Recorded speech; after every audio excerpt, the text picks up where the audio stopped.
بسم اللہ الرحمن الرحیم۔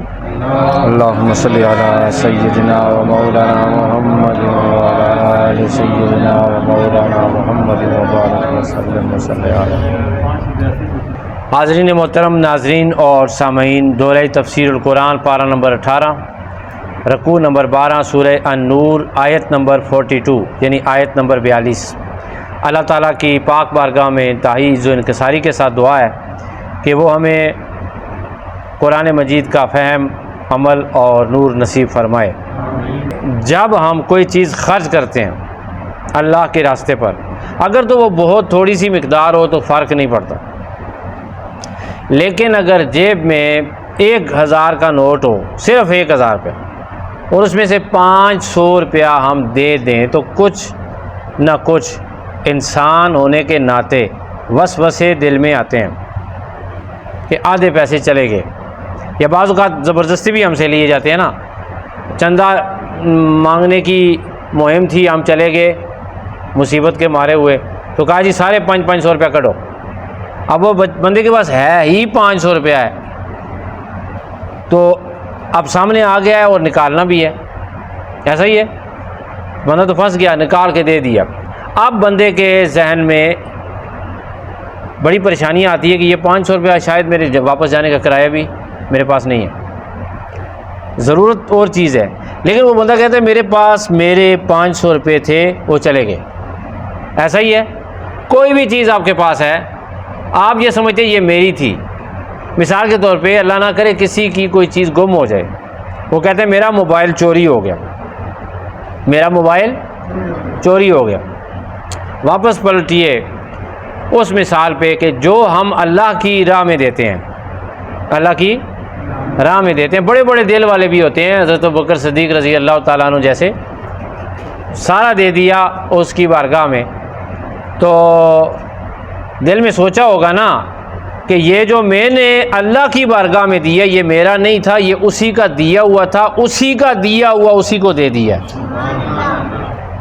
اللہ بھی کہتا ہے کہ تمہارے پاس کچھ بھی نہیں ہے، بلکہ تم اپنی جان کے مالک بھی نہیں ہو، تم بھی میرے ہو، تم اپنی سانسوں کے مالک بھی نہیں ہو، دنیا فانی ہے، سب کچھ اللہ کی طرف لوٹ کے جانا ہے، دنیا میں ہمارا کچھ بھی نہیں ہے۔ یہ قرآن کا اعلان بھی ہے اور یہ حقیقت بھی ہے، اور یہ جس وقت بندہ قبر میں دفن ہوتا ہے تو اس کے 2 ہاتھ خالی ہوتے ہیں، ان دونوں ہاتھوں کا اعلان بھی یہی ہے۔ ہمارے ذہن میں اگر یہ بات راسخ ہو جائے کہ سب کچھ اللہ کا ہے، کیا جی؟ یہ سب کچھ، یہ مکان، یہ دکانیں، یہ گاڑیاں، یہ ہمارا جو پیکر ہے حسن کا، جو کچھ ہماری جیب میں ہے یا ہمارے بینک بیلنس میں ہے، وہ کیا ہے؟ سب کس کا ہے؟ جب اللہ ہمیں کہتا ہے نا کہ دو اللہ کے راستے میں، وہ یہ نہیں کہتا کہ اپنی طرف سے، وہ کہتا ہے جو میں نے دی اس میں سے ہی دے دو، جو میں نے دی اس میں سے ہی۔ یہاں پر ایک اور مثال سنیں پھر آگے بڑھتے ہیں۔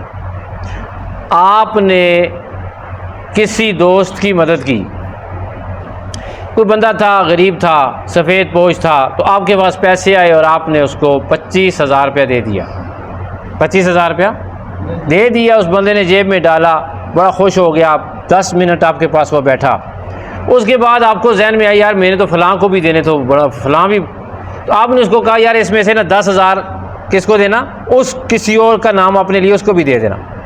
آپ بیٹھے بیٹھے سوچیں اس بندے کا دل ایک دفعہ نا پریشان ضرور ہوگا کہ یہ تو میرے تھے، یہ تو کیا کون رہا ہے؟ جس نے دیے تھے کہ جو میں نے تجھے دیے ہیں اس میں سے 10,000 آگے دے دینا، تو انسان کا دل تھوڑا سا پریشان ہوتا ہے کہ یہ تو میرے پاس ہی ہوتے ہیں، تو پہلے اس کا امید بن جاتی ہے نا 5,000 میرے کول ہی آ گیا۔ اب سوچیں کہ جب اللہ کہہ رہا ہے کہ میرے راستے میں خرچ کرو، تو ہم اگر کنجوسی کریں گے، مال کس کا ہے؟ اللہ کا۔ مال کس کا ہے؟ اللہ کا ہے۔ تو اللہ کتنا ناراض ہوگا کہ ان کو میں نے دیا ہے اور میرے دیے ہوئے میں سے ہی نہیں دے رہے، اور ہے بھی خود میرے بندے ہیں۔ ترجمہ سنیں، اللہ ارشاد فرما رہا ہے اور واشگاف انداز میں قرآن کا یہ اعلان ہے، یہ بات دلوں میں راسخ ہو جانی چاہیے۔ وَلِلَّهِ کیا ہے؟ وَلِلَّهِ مُلْكُ السَّمَاوَاتِ وَالْأَرْضِ، اور اللہ تعالیٰ کے لیے بادشاہی ہے سارے آسمانوں کی اور زمین کی، سارے آسمانوں کی اور زمین کی۔ وَإِلَى اللَّهِ الْمَصِيرُ، اور ساری کائنات نے، سارے زمین والوں نے اسی کی طرف لوٹ کر چلے جانا ہے، اور سب نے لوٹنا ہے اسی کی طرف۔ اب اس کا با محاورہ ترجمہ سماعت فرما لیں۔ وَلِلَّهِ مُلْكُ السَّمَاوَاتِ وَالْأَرْضِ وَإِلَى اللَّهِ الْمَصِيرُ، اور اللہ تعالیٰ کے لیے بادشاہی ہے سارے آسمانوں کی اور ساری زمین کی، اور اللہ تعالیٰ کی طرف ہی سب نے لوٹنا ہے۔ اللہ تعالیٰ اس عقیدے کے ساتھ ہمیں اپنی زندگی کے بقیہ ایام گزارنے کی توفیق دے کہ ہم اللہ کے ہیں، ہمارے پاس سب کچھ اللہ کا ہے، اور جب ہم اللہ کو دیں گے تو اللہ واپس ہمیں ہی دے گا، یہ بھی یاد رکھیں، اللہ واپس ہمیں ہی دے گا۔ وآخر دعوانا ان الحمد للہ رب العالمین۔